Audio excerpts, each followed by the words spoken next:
আজ কেমন করে হচ্ছে কোনো একটা স্যাম্পেলের পিএইচ টেস্ট করা হয় দেখাবো। সো যেহেতু ফার্স্টে আমি কোনো একটা স্যাম্পেলের পিএইচ করেছিলাম, ওই জন্য ওই পিএইচ মিটারটাকে ভালো করে ডিস্টিল ওয়াটারে আমি রেঞ্জ করে নেব। রেঞ্জ হয়ে যাওয়ার পর ওটাকে আমরা টিস্যু পেপারে জলটাকে সোক করে নেব, কারণ জলটা ওখানে লেগে থাকে তাই জন্য।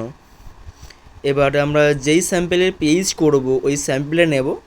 এবার এখানে যেহেতু আমরা আগে হচ্ছে কোনো একটা স্যাম্পেলের পিএইচ করেছিলাম, সেই জন্য এর মানটাকে আমাকে বাদ দিতে হবে, তার জন্য আমরা ক্যান্সেল করলাম।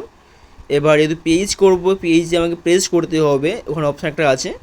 এবার পুট সলিউশন বলছে, ওই জন্য আমরা সলিউশন নেওয়া আছে। এবার ওখানে পিএইচ মিটারটা এখানে পুট করতে হবে, পুট করলাম। এবার ওখানে এন্টার প্রেস করতে হবে। সো এন্টার প্রেস করা হলো। এবার একটা টাইম দেখাচ্ছে 14 সেকেন্ড বলে 12 সেকেন্ড। এই টাইমের মধ্যে হচ্ছে ও মানটা বলে দেবে। সো দেখা যাক কী হয়।